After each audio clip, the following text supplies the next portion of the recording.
What's up, guys? I'm going to try something a little bit different today, but welcome to Explore the Bible. We're going to be reading chapter 18. Here we go. The Lord appeared to Abraham near the great trees of Mamre while he was sitting in the entrance of his tent in the heat of the day.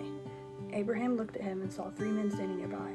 When he saw them, he hurried from the entrance to his tent to meet them and bowed low to the ground.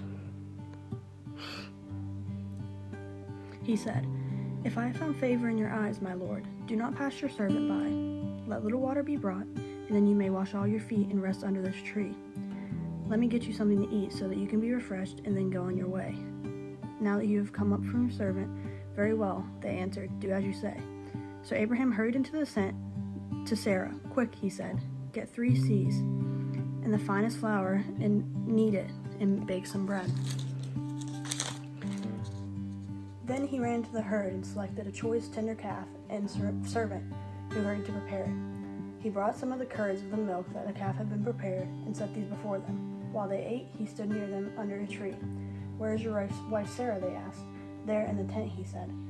Then one of them said, "I will surely return to you about this time next year when Sarah your wife will have a son." Now Sarah was listening at the entrance of the tent, which was behind him. Abraham and Sarah were already very old, and Sarah was past the age of childbearing. So Sarah laughed to herself as she thought, "After I am worn out, my Lord is old, will I now have this pleasure?" Then the Lord said to Abraham, "Why did Sarah laugh and say, 'Will I really have a child now that I am old?' Is anything too hard for the Lord? I will return to you at the appointed time next year, and Sarah will have a son." Sarah was afraid, so she lied and said, "I did not laugh." But he said, "Yes, you did laugh." When the men got up to leave, they looked down towards Sodom, and Abraham had walked with them along their way. Then the Lord said, "Shall I hide from Abraham what I am about to do? Abraham will surely become a great and powerful nation, and all the nations on earth will be blessed through him, for I have chosen him. So he will have direct children and his household after him to keep the way of the Lord by doing what is right, just so that the Lord will bring about for Abraham what he has promised him."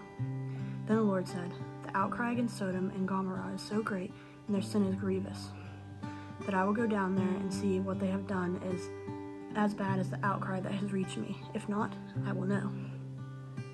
The men turned away and went towards Sodom, but Abraham remained standing before the Lord.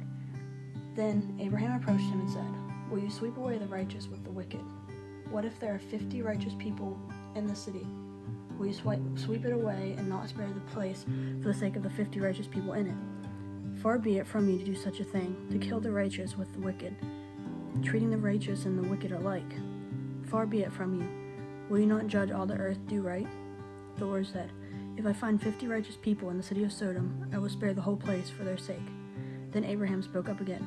"Now that I have been so bold to speak to the Lord, though I am nothing but dust and ashes, what if the number of righteous people is 5 less than 50? Will you destroy the whole city for lack of 5 people? If I find 45 people there," he said, "I will not destroy it." Once again he spoke. "What if there are only 40 found there?" He said, "For the sake of 40, I will not do it." Then he said, "May the Lord not be angry, but let me speak. What if only 30 can be found there?" He answered, "I will not do it if I find 30 there." Abraham said, "Now that I have been so bold to speak to the Lord, what if only 20 can be found there?" He said, "For the sake of 20, I will not destroy it."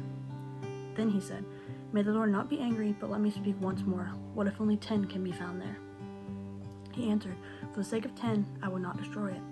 When the Lord had finished speaking with Abraham, he left, and Abraham returned home. So this is a really good chapter, a longer chapter, but I think it's really important, especially how it talks about, like, why is Sarah laughing? What is there that I cannot do? Because that's kind of like, I can do all things, I am all-knowing, I know exactly what I'm talking about, don't doubt me. And then she lied, and he said, "You're not lying, he knows everything, there's no point in lying." And then